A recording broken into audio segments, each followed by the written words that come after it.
Great day दोस्तों, आप सबका स्वागत है बी स्टोरीज के इस नए एपिसोड में। अगर किसी व्यक्ति में कुछ कर गुजरने की क्षमता है और आत्मविश्वास भरा है तो उसे सफलता जरूर मिलती है। इसी सोच के साथ एक आम आदमी ने सफलता की नई परिभाषाएं गढ़ते हुए भारतीय कंपनियों को यह बताया कि पूरी दुनिया के दरवाजे उनके लिए खुले हैं। Father of Indian IT sector, को फाउंडर ऑफ इन्फोसिस, नागवारा रामाराव नारायण मूर्ति, जो नारायण मूर्ति के नाम से प्रसिद्ध है। नारायण मूर्ति जी का जन्म 20 अगस्त 1946 को मैसूर के सिद्लाघाट में हुआ था। उनका आज का नेटवर्थ 290 करोड़ यूएस डॉलर है, लेकिन वास्तव में उन्हें इस ऊंचाई पर पहुंचने के लिए काफी मेहनत करनी पड़ी। बहुत कम उम्र से उनका सपना व्यवसाय करने का था। उनका कहना है कि आपको एंटरप्रेन्योर बनने के लिए एक अमीर आदमी का बेटा होने की जरूरत नहीं है, और इसे उन्होंने साबित भी किया। वह बचपन से एकेडमिकली काफी प्रतिभाशाली थे और फिजिक्स और मैथमेटिक्स के बारे में बहुत पैशनेट थे। इसीलिए उन्होंने बैचलर ऑफ इलेक्ट्रिकल इंजीनियरिंग की डिग्री हासिल की। बाद में उन्होंने Indian institute of technology Kanpur से अपनी मास्टर्स डिग्री प्राप्त की, जो उनके बेहतरीन सपनों में से एक था। नारायण मूर्ति जी ने अपने करियर की शुरुआत IIM अहमदाबाद में एक चीफ सिस्टम प्रोग्रामर के रूप में की थी।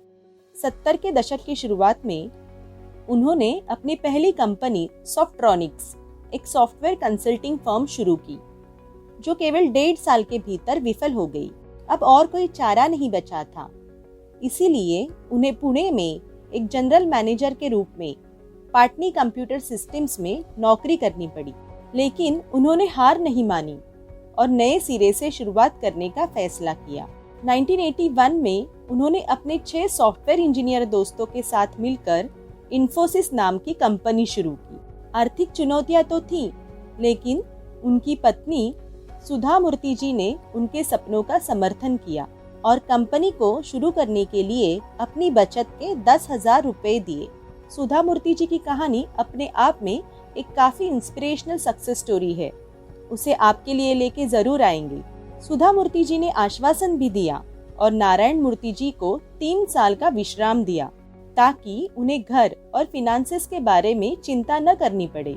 फिर उन्होंने पीछे मुड़कर नहीं देखा।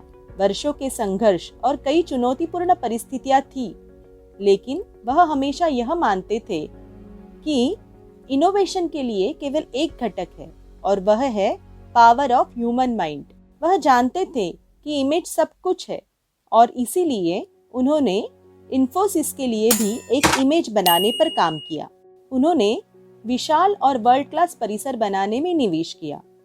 इससे उन्हें अपने ग्लोबल कस्टमर्स को यह महसूस करवाने में मदद मिली कि वे एक ग्लोबल ऑफिस में हैं। 2000 में आईटी क्षेत्र और अर्थव्यवस्था में उनके महत्वपूर्ण योगदान के लिए उन्हें पद्मश्री से सम्मानित किया गया।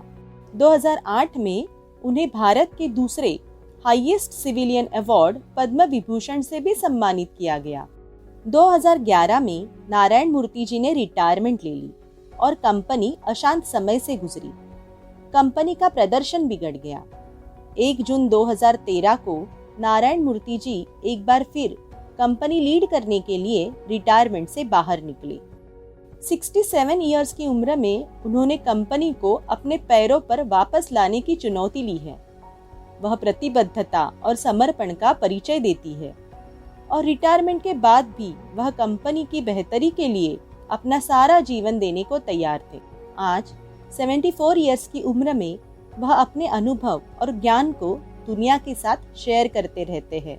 वह सरल जीवन और महान नेतृत्व का एक उत्कृष्ट उदाहरण है, और उनका जीवन एक महत्वाकांक्षी एंटरप्रेन्योर के लिए एक सच्ची प्रेरक यात्रा है। प्रदर्शन पहचान दिलाता है, पहचान से सम्मान आता है, सम्मान से शक्ति बढ़ती है, शक्ति मिलने पर विनम्रता और अनुग्रह का भाव रखना किसी संगठन की गरिमा को बढ़ाता है। उम्मीद है आपको आज की ये सक्सेस स्टोरी जरूर पसंद आई होगी।